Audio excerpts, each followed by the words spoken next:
ನಮಸ್ತೆ, ಎಜಿ ನ್ಯೂಸ್ಗೆ ಸ್ವಾಗತ. ಬೆಳಗಾವಿ ಜಿಲ್ಲೆಯ ಸಂಕೇಶ್ವರ ತಾಲೂಕಿನ ಹನುಮಾನ್ ನಗರದಲ್ಲಿ ಬೇಕರಿ ಸಾಮಾನುಗಳ ಗಲೀಜು ತುಂಬಾ ಎದ್ದು ಕಾಣ್ತಾ ಇದೆ. ಇದಕ್ಕೆ ಸಂಬಂಧಪಟ್ಟಂತೆ ಫುಡ್ ಆಫೀಸರ್ ದಯವಿಟ್ಟು ಈ ಕಡೆ ಗಮನ ಹರಿಸಬೇಕು. ಈಗಾಗಲೇ ಅನೇಕ ಬಾರಿ ಮೇಲಧಿಕಾರಿಗಳು ನೋಟಿಸ್ ಕೊಟ್ಟರೂ ಕೂಡ ಯಾವುದೇ ಪ್ರಯೋಜನವಾಗಲಿಲ್ಲ. ಹಾಗೆಯೇ ಇದರ ಮಾಲೀಕರು ಪಿರಾಲಾಲ್ ಚೌಧರಿ ಅಂತ ಹೇಳಿ ಯಾವುದೇ ಸ್ವಚ್ಛತೆ ಕಾಪಾಡದೆ ಗಲೀಜುತನ ಬೇಕರಿ ಐಟಮ್ಸ್ಗಳನ್ನ ಮಾರ್ತಾ ಇದ್ದಾರೆ. ಮೇಲಧಿಕಾರಿಗಳು ತಕ್ಷಣ ಇವರ ಮೇಲೆ ಕ್ರಮ ಕೈಗೊಳ್ಳಬೇಕಾಗಿದೆ. ಕನ್ನಡಿಗರ ಮೆಚ್ಚಿನ ನಿಮ್ಮ ಎಜೆ 24/7 ನ್ಯೂಸ್ ಕನ್ನಡ ವಾಹಿನಿ ಇದೀಗ ಟಿವಿಯಲ್ಲಿ ಲಭ್ಯ.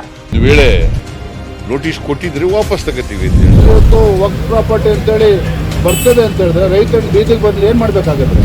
ಯಾರು ವೋಟ್ ಹಾಕಲಿಲ್ಲ ಅಂದ್ರೆ ಗ್ಯಾರಂಟಿನೆಲ್ಲ ಸ್ಟಾಪ್ ಮಾಡ್ಬಿಡ್ತೀವಿ.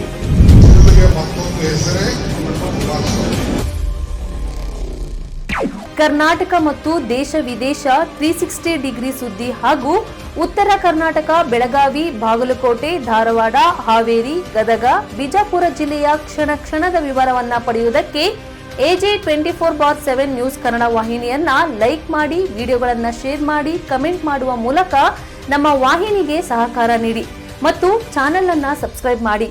ಧನ್ಯವಾದಗಳು.